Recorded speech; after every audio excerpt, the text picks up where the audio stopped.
We will continue our discussion on the Westminster Confession of Faith. And at this moment, we are still in introduction to prepare us in order for us to be prepared to discuss the Puritan or the ministers, the English ministers having framed the Confession of Faith, the Westminster Confession of Faith. Now, most of them, if not all, were Puritans. So we have to think like the Puritans did, so that we can understand what did they mean by law, by God's law. So last time we have already discussed how what's the general concept of the law, and we have already made a survey how did the Christian nations or the Christendom understand the law, whether they understood it as a matter that is separate from God's command, or a matter that is detached from religion. So in this particular juncture, we have to finish the introductory pursuit in our discussion. Now, our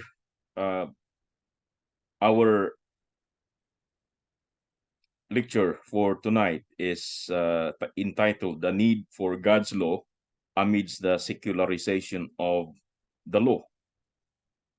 So what we are going to do here is to show you that it is important, why the law of God is important for us to have in our society today. What's the importance of it?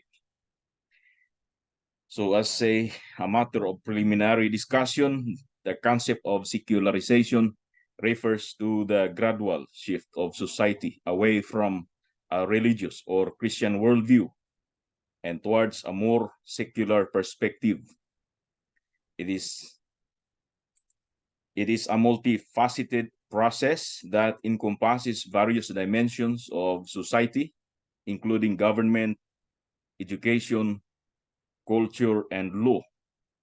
Secularization involves the diminishing influence of religious institutions, values, and beliefs in these spheres, leading to changes in societal norms and the way decisions are made. Secularization is a negative development, as it is a departure from the biblical foundations of society. It leads to a loss of moral absolutes, an erosion of Christian values, and a shift toward humanistic or relativistic principles as the basis for societal norms and laws. Society should be grounded, of course, in the biblical foundations of society, of God's law, with Christian principles guiding all aspects of life. From this perspective, secularization represents a departure from biblical foundations and a weakening of the influence of Christianity. Therefore, secularization is problematic because it can lead to a loss of moral absolutes. As religious institutions and values lose influence, there is a concern that society may become increasingly relativistic or humanistic, with ethical standards being determined solely by human reasoning or subjective preferences. So this erosion of moral absolutes is a departure from the Christian framework that provides a solid and objective foundation for moral principles. Moreover, secularization contributes to the erosion of Christian values in society. As religious influence wanes, there is a perceived shift away from principles rooted in Christianity, such as the sanctity of life, the importance of traditional marriage and family, and the recognition of God's authority. This can lead to a societal transformation where secular ideologies and humanistic perspectives takes precedence over Christian values. Secularization also results in a shift toward humanistic or relativistic principles as the basis for societal norms and laws. Without the guiding principles of Christianity, secular perspectives that prioritize human autonomy and subjective reasoning may gain prominence. The Christian worldview provides a more solid foundation for establishing moral and legal standards. For the sake of our people, I would speak in Cebuano now, explaining a little bit of what we have talked about.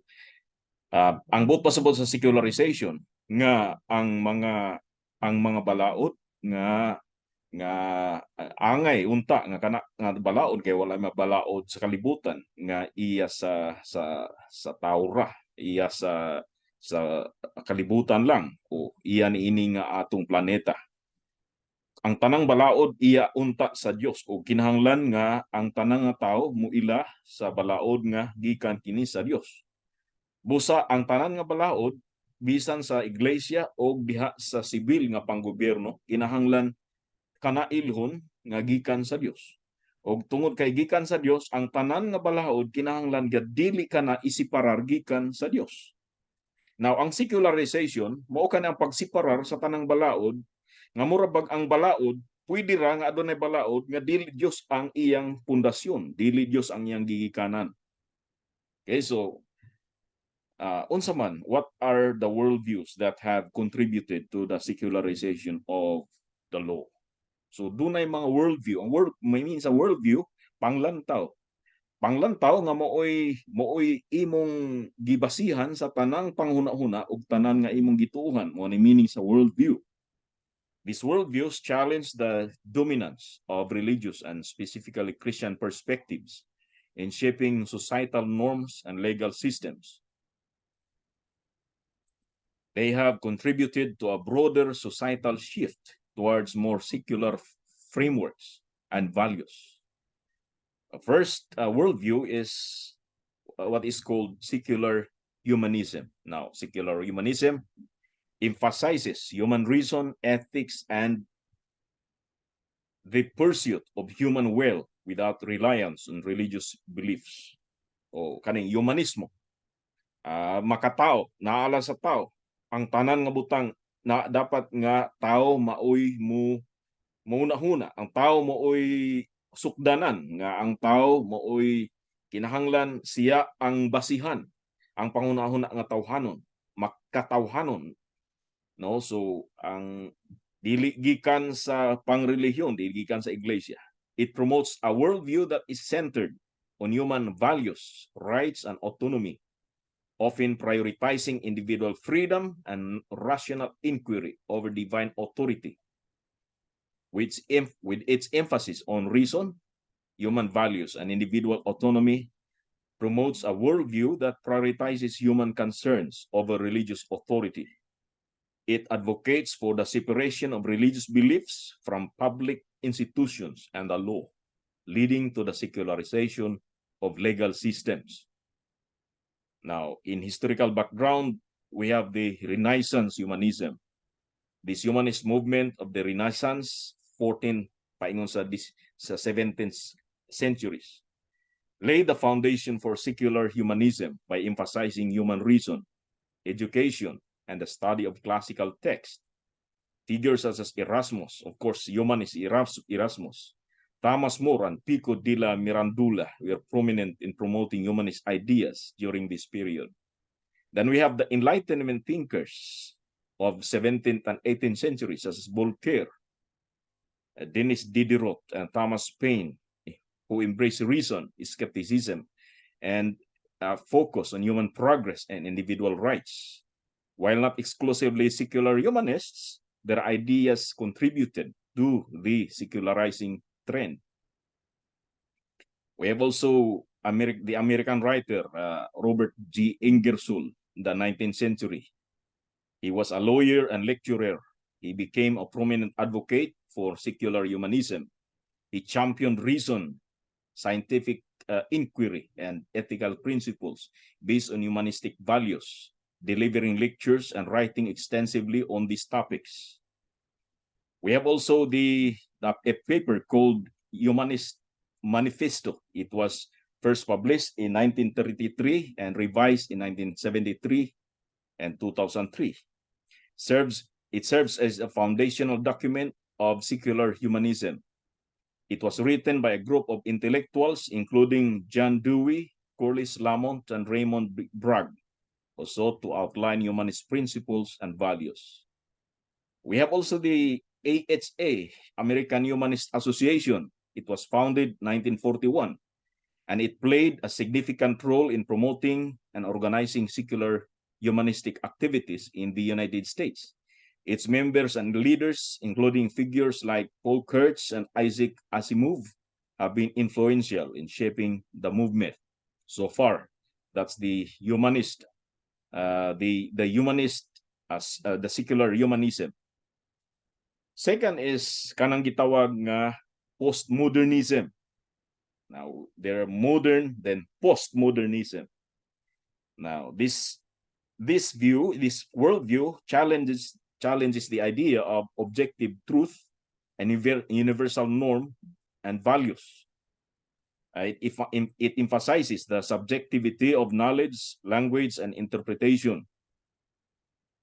Postmodern thought often rejects overarching meta-narratives, including religious worldviews, in favor of multiple perspectives and individual experiences.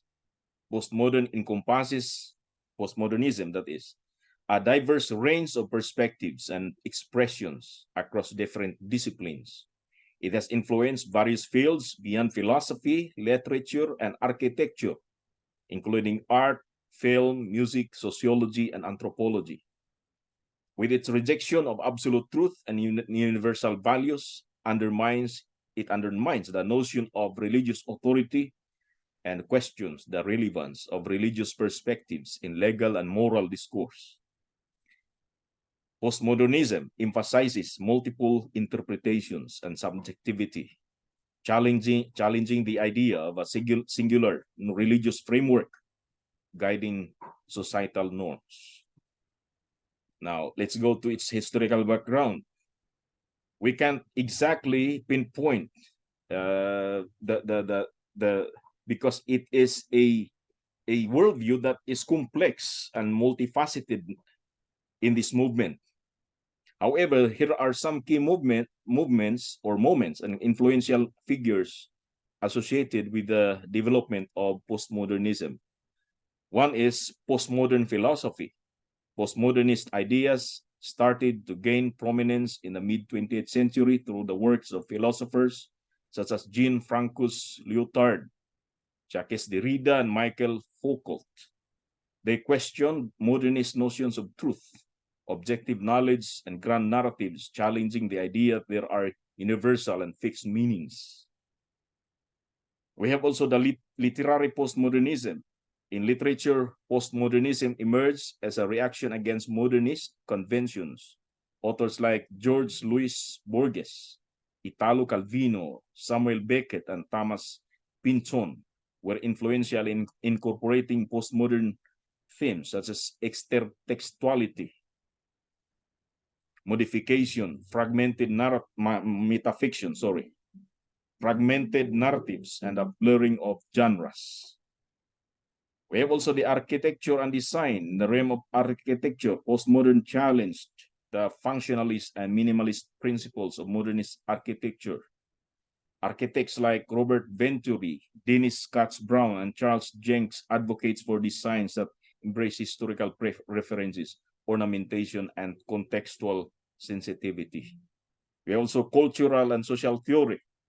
Figures like Roland Barthes, Frederick Jameson, and Jean Baudrillard. They made significant contributions to postmodern cultural theory. They explored the impact of media, consumer culture, and simulacra on identities, meaning the nature of reality. Third worldview is what is called moral relativism. Sometimes it's only called relativism. It asserts that moral principles are subjective and vary from person to person or from culture to culture. It rejects the notion of absolute moral truths or universal moral standards, and instead emphasizes the importance of individual or cultural perspectives in determining what is right or wrong. So, pwede nga ang usa ka kultura, ang usa ka butang insakto sa laing kultura mali. So tanan sa ila depende kung asa, kung ikaw ang naa diha correct na siya, kung wala ka diha mali na siya. So muna ang meaning sa relativism. So it depends on the situation. It's situational ethics.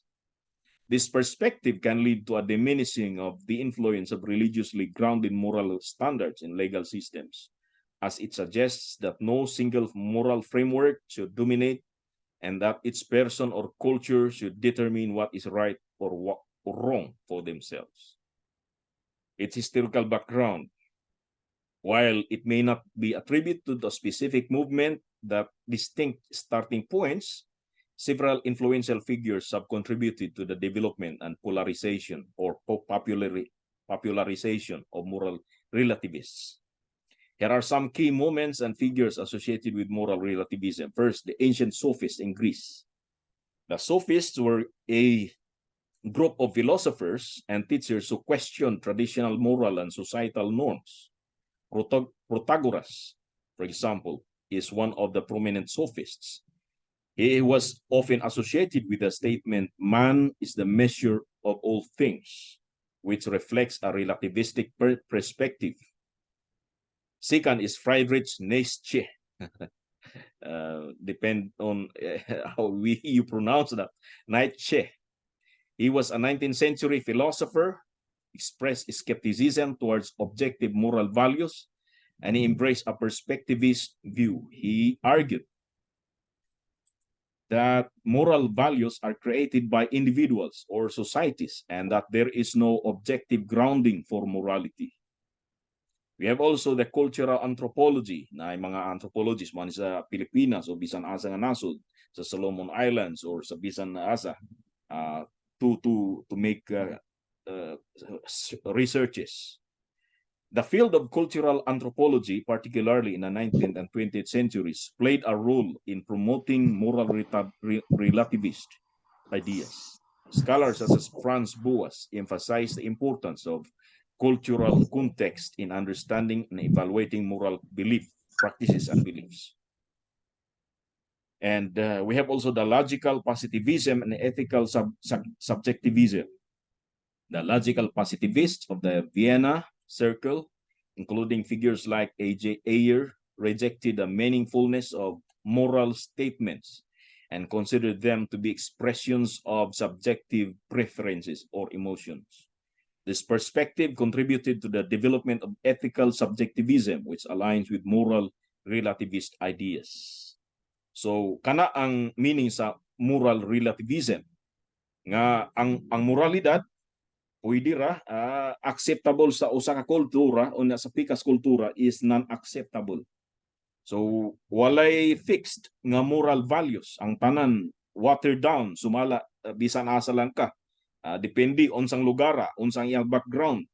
In fact, sa ato sometimes sa mga psychologist, man when he committed crimes, it is not attributed his sinfulness to himself, but to his upbringing. Maybe he was a victim of this, of that. So kana ang moral relativism. Materialism and consumerism, another worldview. They are ideologies that prioritize the pursuit of material wealth, possessions, and personal gratification. They often place emphasis on economic prosperity, individual desires, and immediate gratification, potentially overshadowing moral and spiritual values. Since these ideologies often prioritize material gain and personal pleasures over religious or moral considerations, they potentially lead to the marginalization of religious influence in shaping laws and societal norms. There are many factors that contributed to this worldview, and one of these is the Industrial Revolution. It began in the 18th century, and it marked a significant shift in production, consumption, and social structures. It led to increased manufacturing capabilities, mass production, and the rise of consumer culture.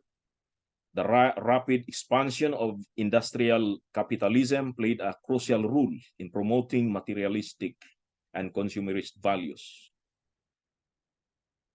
Then we have the advertising and marketing sa television, sa radio, bisan asa o sa karon sa Facebook. In the 20th century, advertising and marketing strategies became more sophisticated and persuasive. Influential figures in the advertising industry, such as Edward Bernays and David Ogilvy, played a role in shaping a consumerist culture through their innovative marketing techniques and emphasis on creating desires and aspirations through consumptions. Then after World War II, we have the economic boom. Following World War II, many Western countries experienced significant economic growth and rising standards of living. This period, often referred to as the post-war economic boom or the consumer society, witnessed increased consumption, mass production, and the proliferation of consumer goods. This era contributed to the strengthening of materialistic and consumerist values. We have also the neoliberalism and globalization. Hangtod sa panahon ni Barack Obama. The rise of neoliberal, hangtod karon gani, economic policies in the latter half of the 20th century, promoting free market capitalism and deregulation, further fueled consumerism. Globalization with increased interconnectedness and access to global markets facilitated the expansion of consumer culture on a worldwide scale. Then there is also the contribution of nationalism, political ideologies. Nationalism as an ideology that emphasizes the interests and values of a particular nation or cultural group can sometimes prioritize national identity, cultural values, or political ideologies over religious influences. In some cases, nationalist movements may seek to establish a secular framework that separates religion from the state and the legal system. This can result in the marginalization of religious perspectives in shaping laws and public policies. Political ideologies such as communism, socialism, or liberalism can also have implications for the secularization of the law. These ideologies may prioritize socioeconomic and political goals, often with less emphasis on religious influences. They may advocate for secular governance and the separation of religious and legal institutions. There is, of course, nothing wrong, inherently wrong with ideology. In fact, ideology can be genuinely beneficial if it is grounded in and submits to the authority of God. It can only go wrong if it becomes dogmatic, rigid, and detached from the principles of love, compassion, and justice that God intends for his creation. Nationalism and political ideologies have historical roots that can be traced back to different periods and regions. The specific starting points and leading figures can vary depending on the context. Here are some key moments and influential figures associated with the development of nationalism and political ideologies. First, the Enlightenment and French Revolution. Sa Pransya, may revolusyon dito. The ideas of the Enlightenment in the 18th century, emphasizing individual rights, popular sovereignty, and the importance of the nation state, laid the groundwork for modern political ideologies. The French Revolution played a significant role in promoting nationalist sentiments and the idea of popular sovereignty. There was also the rise of liberalism. This ideology that has emphasized individual liberties, limiting government intervention, and free market economics gained prominence in the 19th century. Figures like John Locke, Adam Smith, tanan na ako nang nabasa na libro kang John Locke, kang Adam Smith, of course kang John Stuart Mill. They contributed to the development of liberal ideas that shaped nationalist and political discourse. So we have also the rise of socialism. It emerged as a response to the social and economic inequalities brought about by industrialization. Figures such as Karl Marx and Friedrich Engels played pivotal roles in formulating socialist principles. Of course, sa China, Mao Zedong, they advocate for workers' rights and promoting collective ownership of resources. Anti-colonial movements also contributed to this. It happened in the 19th and 20th centuries. These anti-colonial movements arose in various regions, fueled by nationalist sentiments and a desire for self-determination. Leaders like Mahatma Gandhi in India, Kwame Nkrumah in Ghana, and Hu Minh in Vietnam, they led the struggles for independence and inspired nationalist movements across their respective regions. The 20th century political ideologies, they witnessed the rise of various political ideologies, such as fascism, communism, and conservatism. Prominent figures include Benito Mussolini, Adolf Hitler, Vladimir Lenin, Joseph Stalin, and Winston Churchill, who played key roles in shaping these ideologies and their respective movements. So sa atong panahon karon, ang ideolohiya komunista sa ato niya sa Pilipinas, ang komunista, ang ideolohiya, kinahanglan iyang i-deny ang reliyon o kinahanglan ang gidamgo nga ekwalidad sa tanan nga mga tao ilang makamit o pinaagi sa pagigbisog sa armas. Kanang sadly, all of this have contributed. These are the contribution of people outside the church. Now, let's go. How the church contributed also to the secularization of law in society. First is the misconceived and misapplied idea of toleration. Now, toleration, maayo na siya. There's nothing wrong with toleration as long as it is guided by biblical principles. But I said it's misconceived and misapplied. The church can face pressure from the broader cultural context to conform to a societal norms and values. In an attempt to be relevant and avoid controversy, there may be a temptation to adopt a more permissive and inclusive stance, even if it means compromising or diluting core doctrinal truths. Where there is a lack of clear and consistent teaching on doctrinal matters within the church, it can create room for misconceptions and misapplications of toleration. Without a firm grounding in biblical principles and a robust theological framework, individuals may interpret and apply the principle of toleration in ways that deviate from biblical truth. The false pursuit of unity and peace within the church community can sometimes result in a misconceived and misapplied idea of toleration. There may be a fear of conflict or division, leading to reluctance to address theological differences or moral deviations. This can pave the way for the acceptance of beliefs or practices that contradict biblical teachings.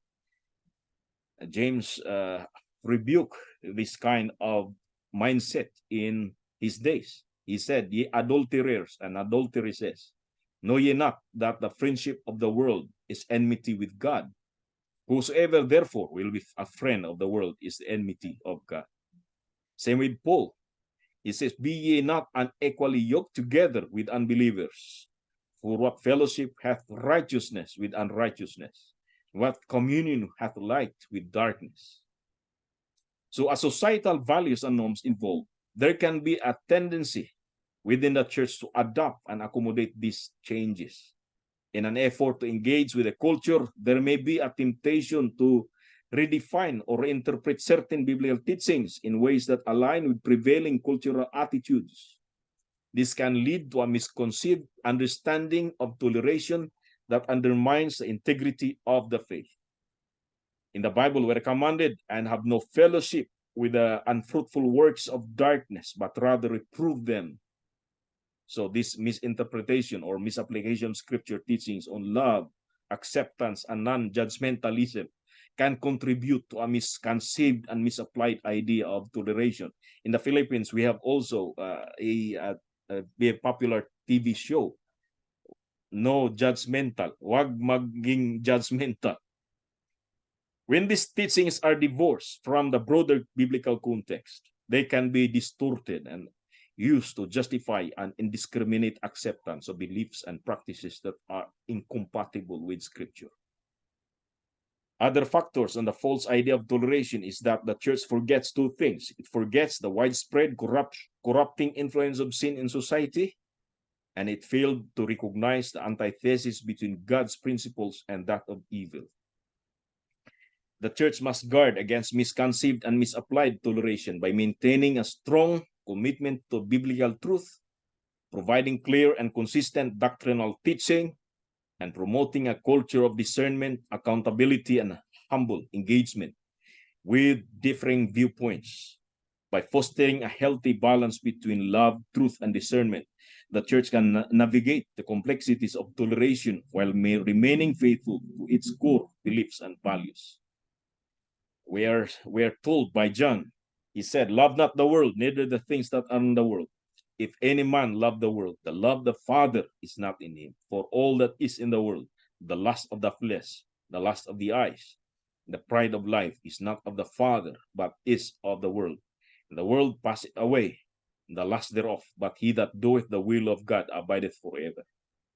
And David Wells, in his book, God in the Wasteland, I think I have this in my, the reality of truth in a world of fading dreams, he says, the public sphere, dominated as it is by the omnipresence of bureaucracy, systems of manufacturing, the machinery of capitalism, and the audible confetti spewing out of countless radios and televisions, makes it virtually impossible to think that in this world, God has any meaningful place.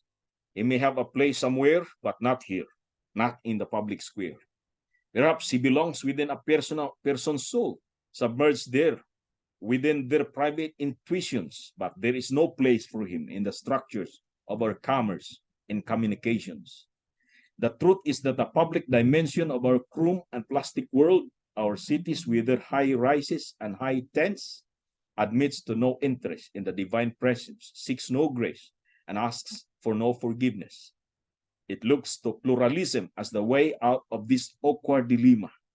Let the citizens take care of the relationship to God as private individuals, each in his or her own way, if this is what they wish to do, but let the rest of the world remain free of ranting about God, the supernatural and moral absolutes.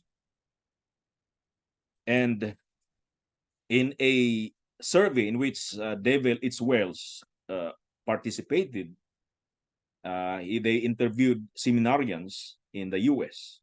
Wells made this remarkable statement in the same book. The results of our survey appear to offer fairly clear evidence of this process. It is there in a heightened sense of civility toward other religions, a tolerance that sometimes carries with it a willingness to accord those teachings some truth, and in few cases, a lot of truth. It is there in a heightened concern to avoid offending people with the claims of an inclusive gospel. It is there in the rise of the therapeutic impulse within the evangelical faith, a growing sense that the constraints placed on believers by the world, its daily routines and its work demands, are largely incidental to the discovery of what life is really about. And it is very significantly there in a new and growing emphasis on the self. Instead, the survey participants seemed disinclined to attach any biblical inhibitions to the cultivation of the self, because they apparently assume that while human nature may be corrupt, the self is not. He adds, I believe that the anomaly of the seminarians' theological affirmation of the concept of human depravity and simultaneous psychological endorsement of the essential innocence of the self is best explained by the fact that the students adopt alternate worldviews as they move from one context to another. A theistic worldview that is significantly defined by a sense of divine transcendence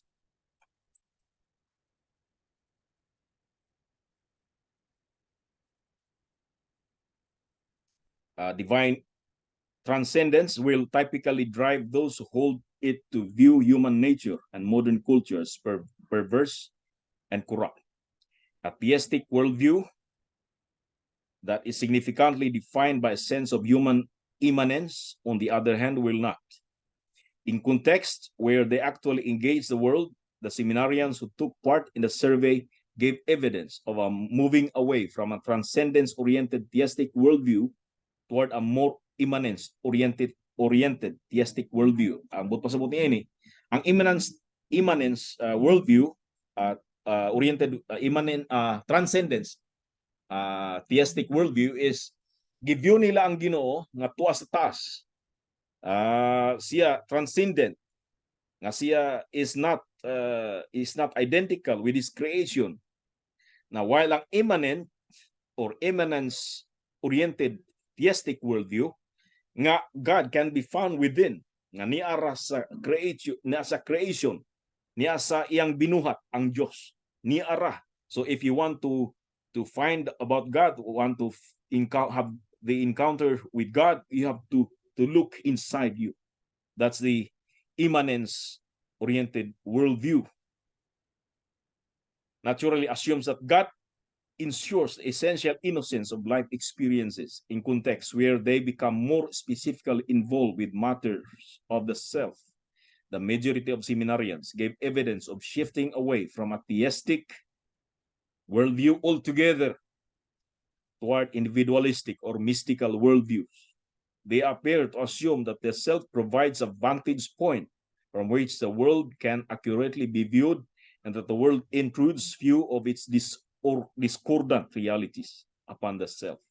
More than this, a significant number of the respondents to the survey appear to believe that the self is the locus, or meaning the place, within which the divine can be found through peak experiences that are grasped intuitively. Wow.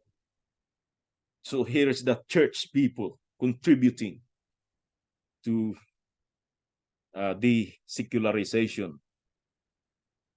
Now, second is the misconceived idea of individual freedom and autonomy. Individual freedom, when understood and exercised in a biblical and balanced manner, can bring about several positive outcomes within the Christian faith. It allows for a personal and intimate relationship with God. Each person has the freedom to seek, worship, and connect with God in an individual level, of course. This fosters a sense of intimacy, authenticity, and personal growth in one's faith journey. The Bible teaches priesthood of all believers. God, through the Spirit, empowers believers to take personal responsibility for their spiritual growth, choices, and actions. It encourages personal engagement with Scripture, prayer, and discipleship. It enables individuals, to develop a deep personal faith that goes beyond mere conformity to external expectations.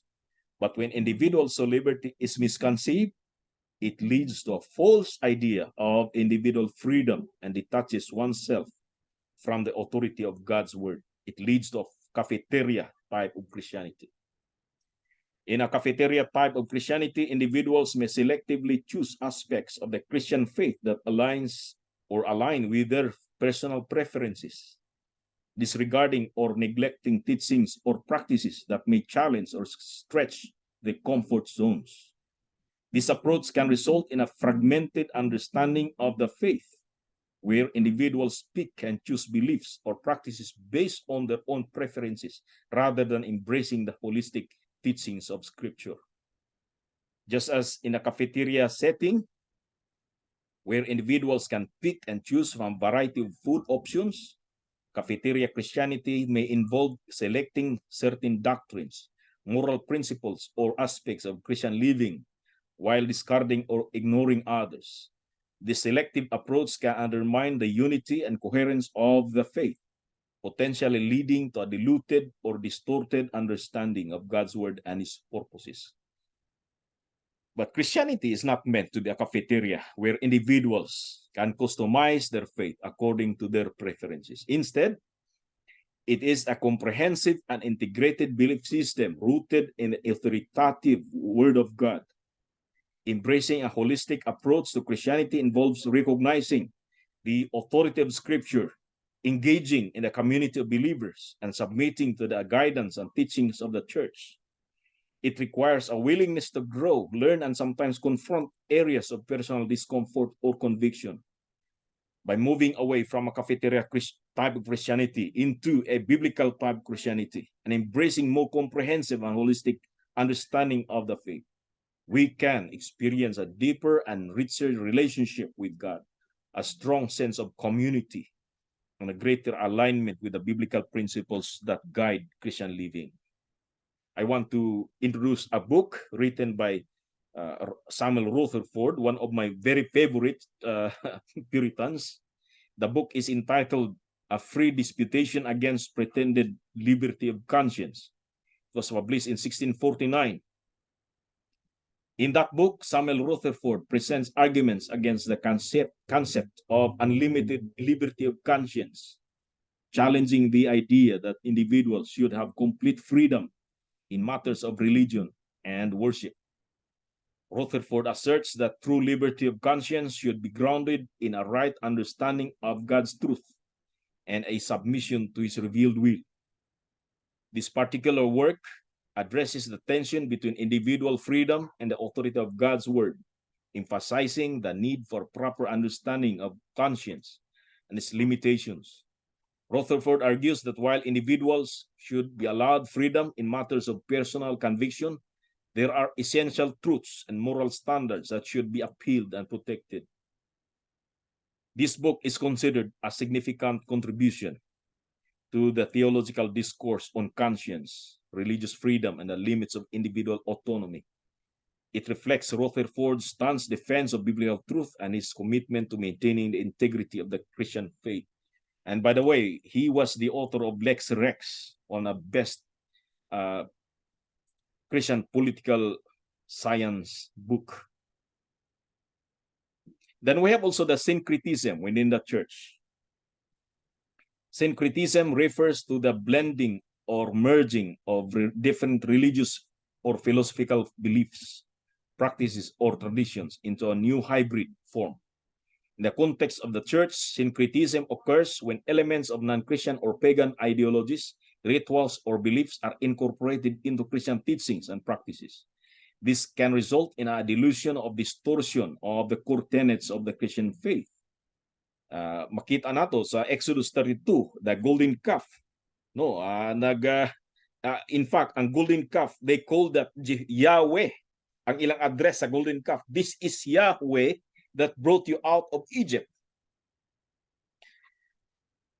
We have also 1 Kings 11, 1 to 11, 2 Kings 17, 8 and 17, where we are told about Solomon. He adopted the various religions of his wives. Revelation chapter 2, verses 12 and 29, letters to the one of the two churches that are cited in this verse. That they taught the doctrine of Balaam, that they taught the doctrines advocated by a certain Jezebel in their community, in their churches. Syncretism often arises from a desire to make Christianity more inclusive or appealing to a wider audience. It may involve adopting or accommodating elements from other belief systems in an attempt to find common ground or achieve a perceived harmony between different religions or cultural traditions. However, this blending can lead to a compromising of biblical truths and a departure from the distinctiveness of the Christian faith. No. Throughout history, the church has interacted with different church cultures and societies, and in some cases, cultural practices and beliefs have been incorporated into Christian worship and theology. This can be seen as an attempt to contextualize the faith or to make Christianity more relatable to the local population. However, when cultural practices that are inconsistent with biblical principles are uncritically adopted, it can lead to syncretistic tendencies. Maghatag lang ko gamay nga uh, uh, murag example sa Pilipinas. Sa Pilipinas, ang idols sa early Filipinos giilisan og Mama Mary, ang mga babae nga mga female goddess was called Mary, ug ang mga local nga mga deities, male deities gipanghinganlan sa lain-lain nga mga patron. So syncretism therefore can dilute the purity and clarity of biblical truth, compromising the distinctiveness of a God-centered law. As the law becomes influenced by diverse ideologies, it may lose its foundation in divine revelation and become susceptible to secular interpretations. It can also lead to the erosion of moral absolutes that are grounded in God's unchanging nature and character. When the law incorporates incompatible beliefs and practices, it may result in relativism, where moral standards become subjective and subject to cultural shifts. This erosion weakens the authority of God's law, allowing secular values to take precedence. Syncretism often involves incorporating elements from various sources of authority outside of God's word. As these diverse influences shape the law, they can undermine the supremacy of divine authority and shift the foundation of the law toward humanistic or relativistic principles. The law may become more influenced by popular opinion, political ideologies, or cultural norms, displacing the centrality of God's authority. It hinders spiritual discernment within the church and society. When different beliefs and practices are merged, syncretism can blur the lines between truth and error, making it difficult to discern God's will. This loss of spiritual discernment can result in a weakened commitment to upholding a God-centered law, as conflicting ideologies compete for influence and dilute its divine guidance. The church, entrusted with the sacred task of sharing God's timeless truths, faces a profound challenge in our modern world. We must find ourselves in a delicate struggle, for the influence of the secular world have not only touched our society, but have subtly permeated the very fabric of the church itself. It is within our own walls that we must recognize the presence of these worldly ideas that seek to dilute our message, compromise our convictions, entice us to conform to the prevailing cultural norms. I've even read in one of the posts in Facebook that says that we don't need, if we want to witness the world, we don't have to go outside. It's already inside the church. Why? It's the result of syncretism. Yet, in the face of this struggle, we are called to a profound mission. We must courageously reclaim our unique identity, firmly rooted in unchanging truths of God's word. It is a time to renew our commitment to these principles that define us as followers of Christ and to safeguard them against the encroachment of secularism. This endeavor requires spiritual discernment, a deep understanding of our faith, and an unwavering dedication to upholding the transformative power of the gospel. We must stand boldly against the prevailing tide, resisting the pressures to compromise or blend in with the world. In doing so, we become a beacon of hope and truth, illuminating a worldly spirit for the light of Christ. Engaging with love and conviction, we navigate a tension between embracing those around us and staying true to our core beliefs. We are called to be salt and light, making a positive impact on the world as we faithfully witness to the redemptive work of our Lord Jesus Christ. In the midst of a culture dominated by secular influences, let us rise to the challenge. By steadfastly upholding our convictions and staying anchored in God's word, we can counter the pervasive secularism of our time and lead others to the abundant life found in a vibrant relationship with Christ. So muna ang nahitabo sa iglesia that contributed to secularization of law. 4 is the pluralism among many evangelicals and in some sense among reform circles. It refers to the acceptance and promotion of the diverse and conflicting beliefs, doctrines, and practices within the Christian community. It suggests that all religious or spiritual perspectives are equally valid and that no single belief system holds exclusive truth. This approach often downplays or dismisses the unique claims of Christianity and embraces a more inclusive and relativistic understanding of faith. Pluralism leads to moral relativism, where there is a rejection of absolute moral truths. This can influence preaching and teaching within the church, as moral boundaries may become blurred or compromised to accommodate diverse beliefs. As a result, there is a loss of clear biblical standards that inform the formation and implementation of laws based on Christian principles. When multiple conflicting beliefs are affirmed as equally valid, there is a tendency to downplay or neglect the foundational teachings of Scripture. The Bible may be seen as just one of the many religious texts, rather than the authoritative Word of God. This erosion of doctrinal integrity weakens the church's ability to provide a robust theological framework that can shape and inform laws and societal ethics. This shift in authority can lead to a diminished impact of biblical principles on the formulation and interpretation of laws. It completely erases the doctrinal orthodoxy within the church and diminishes biblical authority. Maybe I don't know if you heard about an illustration about the elephant. That's why I can't use that illustration.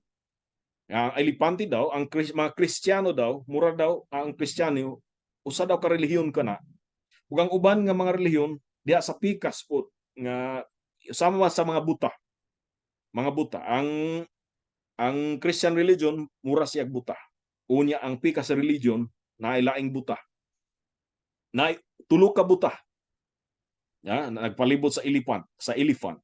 One blind man said, "Well, the elephant it must be like a trunk of the tree."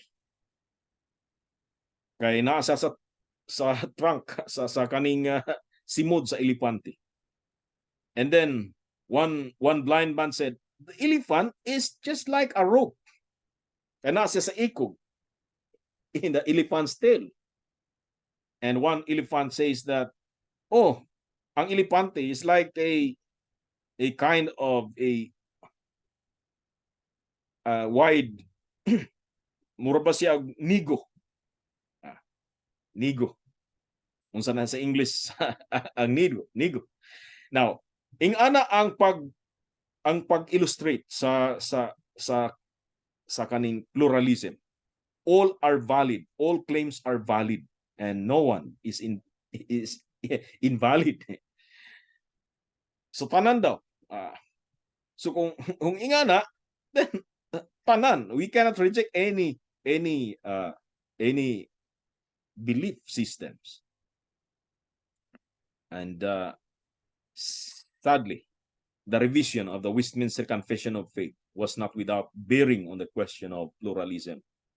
The church became pluralists as it departs from the original Westminster Confession of Faith's vigorous stand on various biblical issues. The revision of the Westminster Confession of Faith involves departures from the original stance on key biblical issues. As the church revised certain sections of the confession to align with the changing socio-political contexts and theological trends, it resulted in a shift away from a vigorous and unwavering stand on biblical truths. This departure opened the door to a more inclusive and pluralistic approach to theology and doctrine. The revision process may have introduced modifications that diluted the confession's doctrinal integrity. By softening or compromising certain biblical portions or positions, the church allowed for a broader range of interpretations and perspectives. This dilution eroded the firm foundation provided by the original Westminster Confession of Faith and created space for a more pluralistic understanding of faith and theology. When those who revised the Westminster Standard, the Westminster Confession, when they departed from the stance of this confession on biblical issues such as the law of God or the rule of civil magistracy, they may have reflected on increasing acceptance, the relativism within the church. The revision process, driven by sociopolitical and cultural influences, may have accommodated diverse perspectives and worldviews, leading to a tolerance of conflicting beliefs. This acceptance of relativism can contribute to a more pluralistic mindset within the church. The revision of the Westminster Confession of Faith occurred during a time when broader cultural shifts were taking place, including the rise of pluralism and the emphasis on individualism. The church, influenced by these cultural changes, may have sought to accommodate the prevailing pluralistic worldview by revising its theological statements to be more inclusive and less exclusive. This departure from the original confession stance contributed to the church becoming more pluralistic in its approach. These factors collectively suggest that the revision of the Westminster Confession of Faith was not without bearing on the question of pluralism, as the church departed from the original confession's vigorous stand on various biblical issues, such as the role of religion on civil magistracy. It embraces a more inclusive and accommodating approach to theology and doctrine. This departure contributed to a more pluralistic mindset within the church, where diverse interpretations and perspectives were accepted and tolerated. I have attached here a paper concerning this, and I will urge you to look for yourself this attachment, which we cannot, because of our time constraint, we cannot discuss here. But to those who are willing,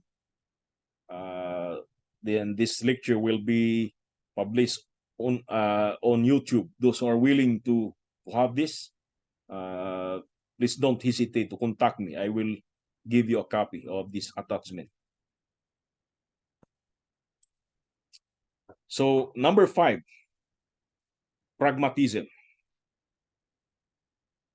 Pragmatism refers to a mindset that prioritizes practicality and achieving desired outcomes over adherence to doctrinal truths or biblical principles. It places a strong emphasis on what works or produces visible results, often at the expense of theological integrity or biblical fidelity. So ang meaning niini, ang pragmatismo, unsa ang mupatok, unsa ang metodo, unsa ang message nga mupatok, kanang abang mo'y sellable sa mga tao. So kung unsa ang epektibo, so kini nga unsa nga technique mo ay atong himuon aron ang mga tao maoy dali kayo makonverter. Sorry. So muna siya ang pragmatismo. So dili bali kung mali ang itudlo. Kung itudlo nimo mura ka kang Joel Austin or mura ka kang kining si Joseph Prince. It doesn't matter what message you give, as long as that message can convert or can gain many followers. So that's it. That's pragmatism. Pragmatism can lead to the presentation of a cheap grace gospel, which downplays the seriousness of sin and diminishes the cost of discipleship. In an effort to make Christianity more appealing and accessible, the call for repentance, holiness, and self-sacrifice may be watered down or omitted. This can create a cultural vacuum where the true message of the gospel is diluted leading to a generation of antinomians who disregard Christian laws and ethics. The desire to win converts and grow church attendance when driven primarily by pragmatism rather than a faithful adherence to biblical truth can result in a distortion of the gospel message and a compromising of Christian laws and ethics. By downplaying sin, diminishing the cost of discipleship, the prioritizing cultural relevance, a vacuum is created where secular values fill in the void left by the absence of a strong Christian foundation.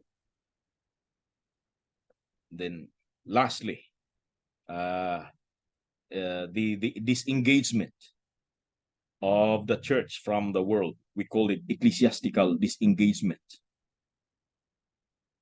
We also call this otherwise as ecclesiastical isolationism. And this is meaning ni nga ang church is dili na mo partisipar diri sa mga buhat sa gawas. So there is a radical division between the spiritual and the secular. First, it is influenced by Gnosticism. And of course, Gnosticism misunderstood what is spirituality. Gnosticism is a belief system that emphasizes the superiority of the spiritual realm. When they say spiritual, they mean the intangible, the conceptual, they're spiritual, the non-tangible over the material world. It often views the material world as inherently evil and the source of corruption, while perceiving spiritual or intangible aspects as the true substance of real spirituality. This skewed understanding of spirituality led to a devaluation of the material world and a detachment from societal engagement.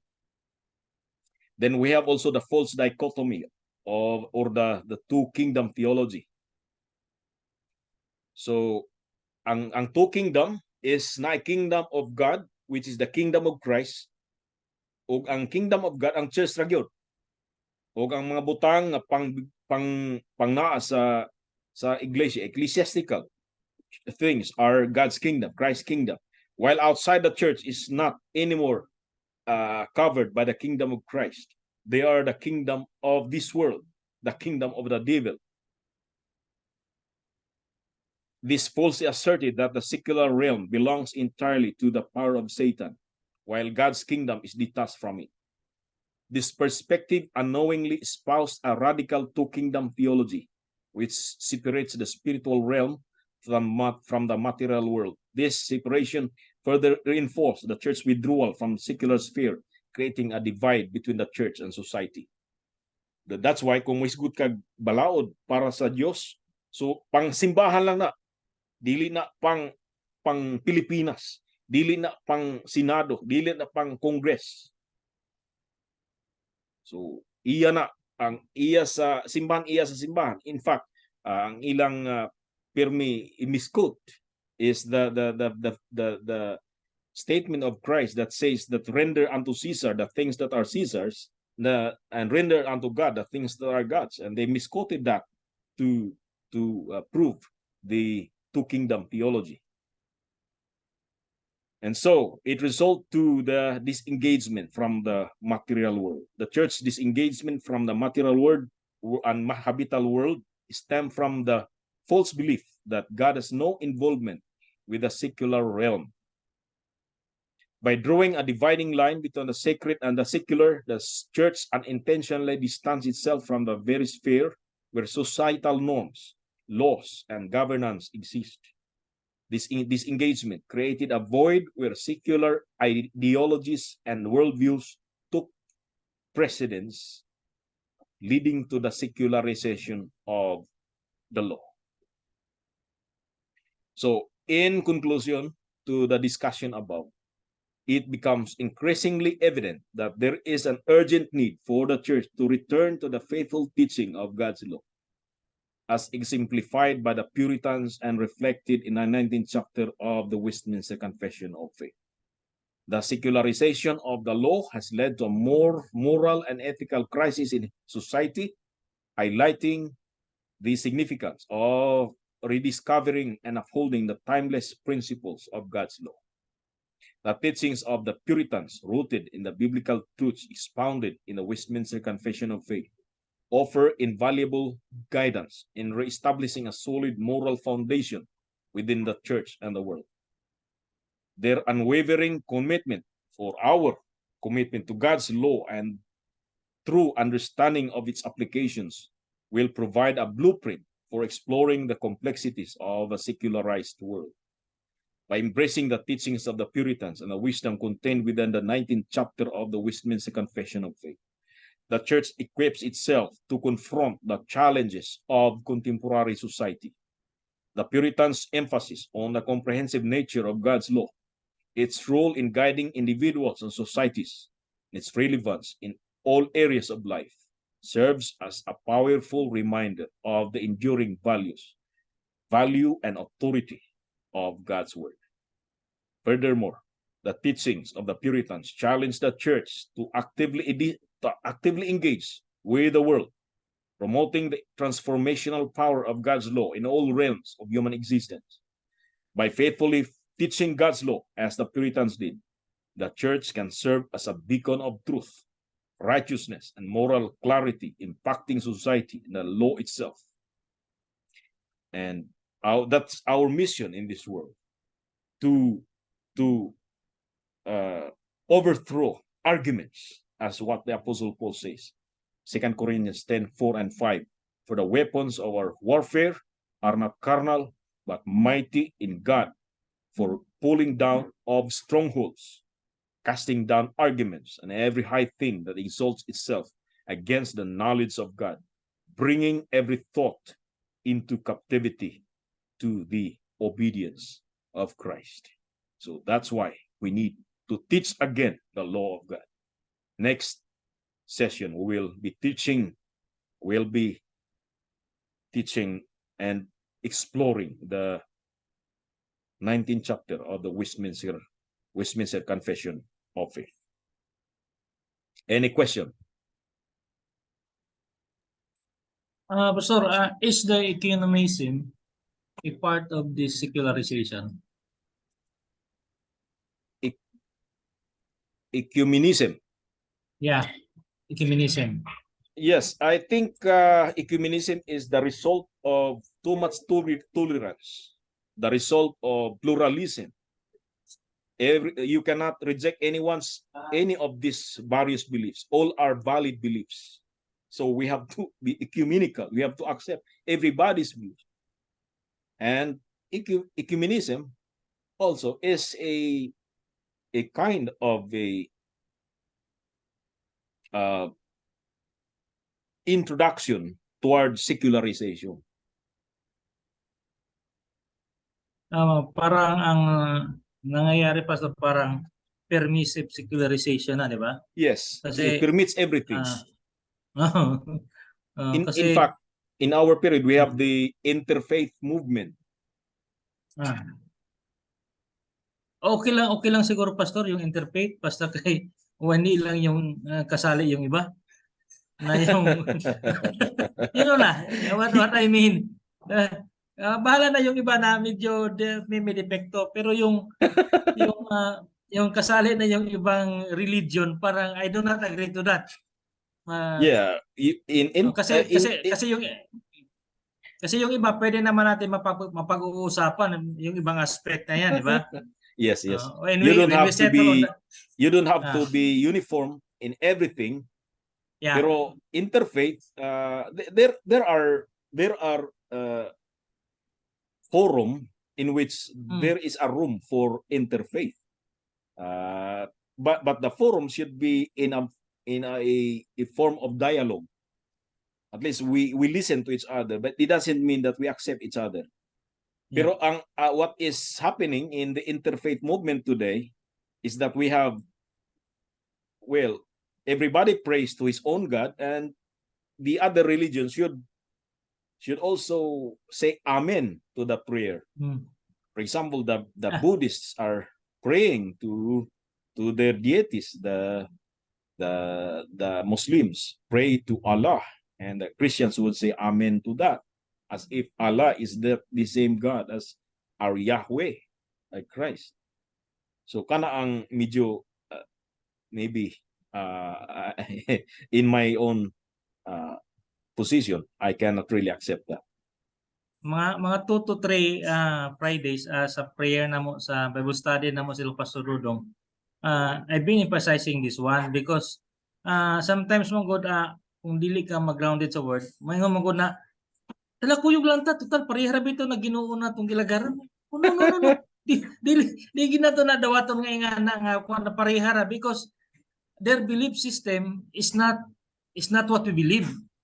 So na diferensya na kung motuo sila sa kaluwasang pinagi sa pagbuhat, that is something na murag dili kita mo agree na other than the works of Christ sa kinabuhi sa tao.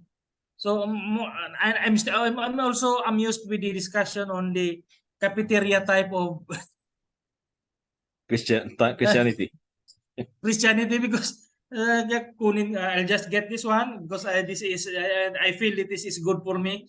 I'll just get this one. So when we teach the Bible, sometimes kung nga na if we apply the cafeteria type, this one we will preach this portion of the Bible, this one because this hurts, we will not preach this one. Parang ganun ang nangyayari, Pastor. Kung Yes. cafeteria type din.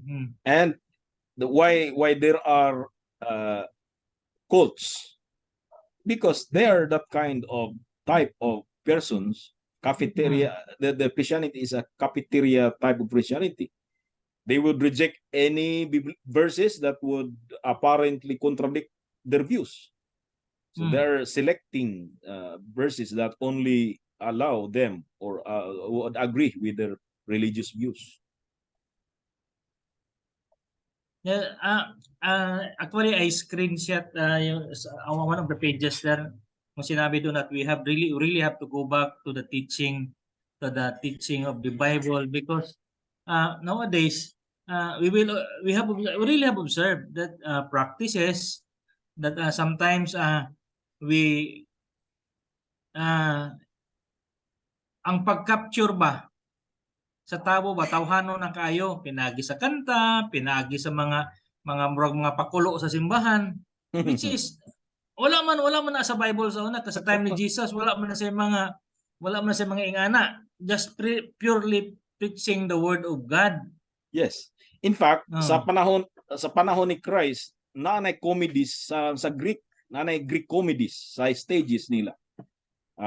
Pwede sila i-imitate na nila, muhimo sila nga ana just to capture the audience, pero they never did that. They stick to the Old Testament scripture, which are the only available scriptures in their times. Yeah, Pastor, it's really tempting nowadays. Sometimes magud ang tao mutan-aw manggod sila, they look on the church on the number of your membership, number of church goers, not on how those people going to church are really learning from the Bible. That's the problem with the present secularization of the law of God. Parang kwan talaga para bang slowly murag gisyan away ang tao from the truth of the scripture because of the practices. Yes. Og dako kayo ang contribution sa church sadly nga murag gi-accept niya ang world, and at the same time ang uban pod kung dili man ingana sila ilang gituklod ang world nya lahi na gyud sila. Ang uban pod mudyo wa nila ipasulod ang Dios sa church, pero accepted nila as equally valid ang uban. So daghan ang factors for secularization.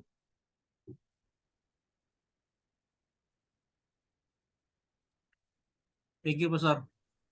You're welcome. Nabay uban nga pangutana. Okay, so Pastor, when was the WCF revised? Sa 17th century. In fact, kini mo jive sa period diin gimugna ang US Constitution. When the US Constitution was written by the founders of the US government, the Presbyterians thought that they should also revise the confession to at least man lang to be coherent with their government. So therefore, the sections or the chapter on the law of God, for example, or on the civil magistracy, so those chapters were in fact some, and until now there are many Presbyterians who have completely revised the Westminster Confession, but the first revision occurred in a time in which the U.S. Constitution was framed. So it was not an accident. There must be a correlation.